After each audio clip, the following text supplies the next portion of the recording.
Bonjour, Madame Bourget. Bonjour. C'est une deuxième fois qu'on se rencontre. On vous avait rencontré déjà une première fois pour le premier colloque qu'il y a eu à Bonaventure pour la Société d'Alzheimer à Gaspésie et de la Madeleine. On a eu notre colloque qui a été un grand succès avec beaucoup de présence de personnes, de proches aidants, d'intervenants du milieu, de bénévoles, puis des gens du réseau de la santé. Donc ça a été un franc succès. Les gens ont beaucoup apprécié. Et là, on revient devant vous parce que le mois de janvier, c'est le mois de la sensibilisation à la maladie d'Alzheimer et aux maladies apparentées. Et ce premier colloque-là devait être aussi une sensibilisation pour certaines personnes parce qu'on est allé chercher des outils là-bas. On a pu outiller. Oui. Quels commentaires vous avez reçus des participants? Il y avait le colloque a été la journée a été bâtie sur 3 éléments. Une présentation de la clinique de la mémoire, de la MRC Rocher-Percé qui annonçait, bon d'abord qui expliquait ce qu'elle faisait, mais aussi que le service allait se régionaliser. Donc, la clinique de la mémoire au centre de santé, c'est vraiment une équipe chevronnée qui permet le diagnostic précoce et l'accompagnement des personnes atteintes et leurs familles. Donc, ça, c'était excellent. Ensuite, il y a eu une présentation d'un un médecin de Montréal, expert en maladies neurodégénératives, le docteur Robillard, fort agréable présentation, et qui est venu expliquer l'état de la recherche. Et parce que nous, à la Société Alzheimer, on trouvait très important, il faut donner des outils, mais il faut rappeler l'espoir. Il y a de l'espoir. La recherche avance énormément. Puis finalement, les intervenants de la Société Alzheimer parlaient un peu avec les gens, comment on intervient, puis nos croyances. Puis il y avait aussi Madame Nicole Poirier, qui est directrice d'une résidence à Trois-Rivières, Carpe Diem, qui parlait d'une approche qui est vraiment une approche auquel souscrit tous les intervenants ici dans la région, vraiment travailler avec la dignité, rappeler l'importance de la dignité des gens, que les gens on se sente sur, non pas juste leurs limitations, mais les capacités qui leur restent. Donc, il y a vraiment des valeurs très particulières. Donc, Mme Poirier venait nous rappeler ça. Est-ce que ça demande plus d'intervenants? Non, ça demande des gens qui partagent les mêmes valeurs, puis qui travaillent dans le même sens, dans le fond. Moi, j'ai vu des intervenants, puis je leur lève mon chapeau aux intervenants, hein, puis aux proches aidants, mais des fois, tu sais, bon, tu as la routine d'une maison ou d'une ressource, tu sais, il faut faire les soins d'hygiène, distribuer les médicaments, faire les soins de santé, préparer le dîner. Donc, des fois, on finit par être trop centré sur la routine et moins sur la personne. Alors, si quelqu'un est isolé, il faut penser, il faut les observer, il faut penser à aller les chercher, à les impliquer. Mettre la table, desservir la table, essuyer la vaisselle. Donc, c'est juste, c'est ça. Des fois, ils prennent soin les uns des autres. Il y en a qui sont plus maternels. Donc, ils ont vraiment leur personnalité. Puis, donc, c'est intéressant de les voir en ressources intermédiaires, chacun à son genre, à son style. Mais ça, c'est rendu dans des stades plus finaux. C'est quand il faut placer les personnes. Oui. Parce qu'on peut les garder quand même à la maison. Ils peuvent être autonomes. Combien de temps? Moi, ce que je vois, et je suis abasourdie de toute la générosité des proches aidants, comment les proches aidants font tout leur possible pour garder le plus longtemps à la maison, au point des fois de devoir laisser leur travail, puis ils perdent un peu de leur santé. Fait que moi, quand je travaille avec les proches aidants, des fois, j'essaie d'abord de les valoriser, de les reconnaître dans leur rôle, ce qu'ils font. Puis ils sont tellement déchirés quand vient le temps d'un placement, c'est tellement triste, mais des fois, c'est ça, c'est la suite des choses, il faut arriver là. Et dans les placements, il y a des ressources intermédiaires de différentes sortes, puis finalement des ressources de plus en plus institutionnalisées. Donc, comment garder dans ces endroits-là un côté humain où on se centre sur la dignité des gens?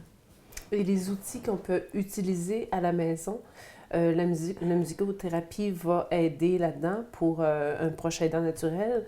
C'est quoi les autres outils qui sont aussi utilisés pour... Des fois, c'est une question de gros bon sens. C'est de connaître la personne atteinte, qui elle est, son histoire de vie, c'est crucial. On en parlait au colloque. Si quelqu'un aimait écouter Séraphin, on comprend en plus que Séraphin, on peut-tu mettre des vidéos de Séraphin? Si quelqu'un aimait regarder dehors, donc on la met en situation comme ça. Donc c'est vraiment de s'attarder à la personne, qui elle était, qui elle est, ce qu'elle aimait faire, Parce que même si elle ne s'en souvient pas, ça va justement, comme la musique, peut-être la relaxer, l'apaiser. Oui, oui. Et il n'y a pas de recette. recette miracle. Ce qui marche avec un ne marche pas nécessairement avec l'autre. Le slogan Encore là réfère à ces personnes-là, justement, de continuer à stimuler, c'est un drôle de verbe, là, Oui. mais à les ramener, à les activer pour que, justement, il y ait encore une place dans notre communauté. Oui, ils ont des choses. On apprend. D'ailleurs, si vous avez des adolescents, moi, mes enfants sont maintenant de jeunes adultes, mais des fois, ma fille m'accompagne à la ressource intermédiaire et il y a là un apprentissage extraordinaire. Vraiment, ces gens-là nous redonnent et ils ne le sauront jamais, mais ils sont des membres de notre communauté, puis c'est comment essayer de les rejoindre. Donc, la musicothérapie, ce que vous avez entendu aujourd'hui, c'est une façon additionnelle, plus structurée, intéressante, de les rejoindre dans leur mémoire passée, affective, puis de leur permettre de vivre des bons moments. Quand on peut, comme intervenant, là, diminuer l'anxiété, la tristesse, l'isolement, hey, on est fiers, on est content. Quand tu travailles avec une personne atteinte, là, un sourire, un casse-tête que tu as fait pendant 5 minutes, une chanson,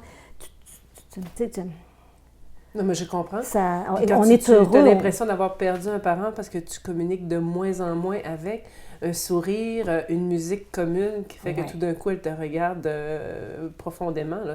Ouais. C'est une victoire. Moi, là. j'imagine, là, être avec quelqu'un que j'aime, avec qui j'ai eu une histoire, puis la personne a oublié cette histoire-là, puis on écouterait ensemble une musique, puis je saurais pourquoi ça lui dit quelque chose, là. Puis on se tient la main, puis on bouge, puis on se colle, mais regarde, c'est de l'art. On devient sentimental. Ouais. Dites-moi, on est dans le mois de la sensibilisation. Ça commence l'année quand même assez fort. Est-ce que vous avez eu des activités différentes? Chaque intervenant dans une MRC, il va un peu à son... On a beaucoup de liberté à la Société Alzheimer. On y va chacun un petit peu selon le pouls de notre MRC. Donc, moi, j'ai choisi de parler de 2 personnes, parler de Mme Duchesne. Et cette semaine, dans le hall, il va y avoir la deuxième partie qui est l'homme de tête. Je parle de quelqu'un qui est originaire de Newport.